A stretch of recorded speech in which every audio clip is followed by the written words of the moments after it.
welcome back to the I'm a whole damn package, would you look at that?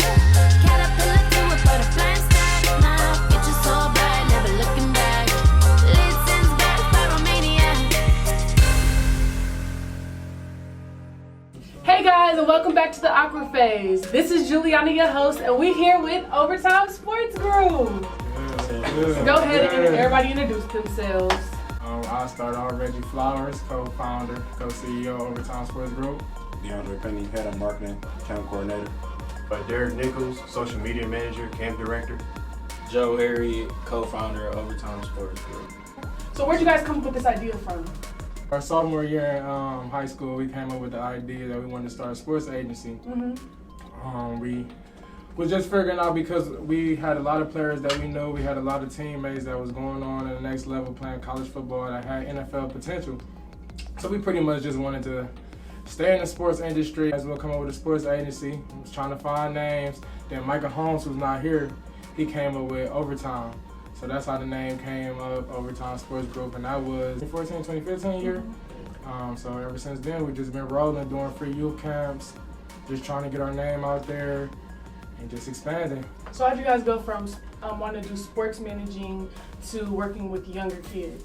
So when OverTime Sports Group, when we first came up with the idea and concept and things like that, we was just looking for ways to start now. So basically we was trying to put our heads together and show the kids, different fundamentals and teach them life lessons. Now that you guys are working with younger kids, do you guys feel obligated to be role models or hold yourself to a higher standard because you do have kids looking up to you?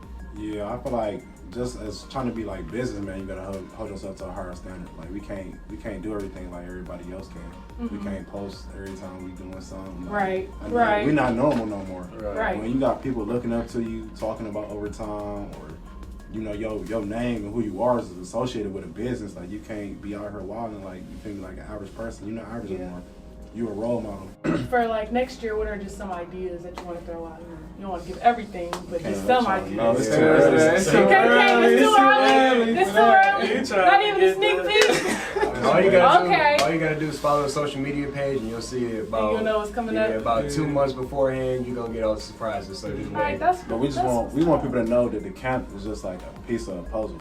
Like it's a way bigger puzzle. Right. It's just like one small piece. Right. That's just what we're doing now. Right. Like, we got way bigger goals and way bigger dreams than that. We just trying to get back to the community for real. Yeah, it's people thinking we're just gonna do the kids camps forever. I mean, we could do it for a long time, but eventually it's gonna grow into something big and just lead to different avenues and just everybody's gonna have their own thing, but we're all gonna come together and just create something great. So, right now what we're gonna do is we're gonna bring out the awkward phase phone. And each of you guys are gonna pull out a question. Reggie first. And you guys just have to answer honestly. Let me see what we gonna work with. How has the process of branding yourself or making a name for your company been? So I feel like the process has been easy, but at the same time, none comes easy. So it's been a long process. Like I said, we've been doing this since 2015, and we just now really starting to get some real recognition throughout the city, and people are really understanding and believing in us. What drove you to keep moving forward during times where you felt that you were making no progress? These guys right here, like they my brothers, so you feel me? They hold me accountable. Yeah, I hold them accountable. So How do you define success? I say doing everything that we said we're gonna do and loving every second of it.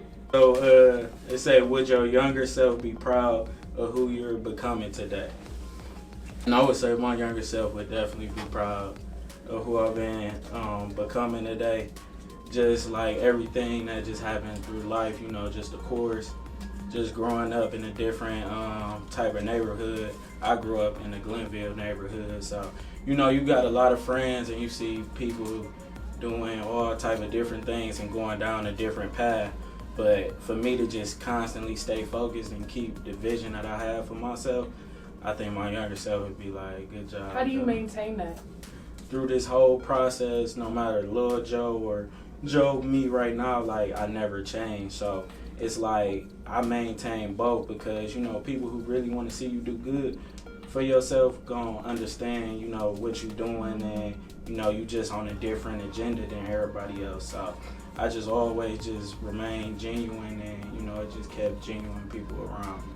Well, I want to thank you guys for y'all time. Is there anything I want to say, shout out, anybody before we wrap this up? Just shout out the gang. Follow OverTime Sports Group on Instagram and OverTime Sports G on Twitter. Shout out to my mom. Shout out to everybody watching, man. Everybody supporting, man. We appreciate y'all. Keep tuned. Thank you for having us. Thank you. Thank you guys for coming out. Thanks. And this has been another episode of the Aqua Phase. You can find us on zhiphopcleveland.com or ZIGTV. See you next week.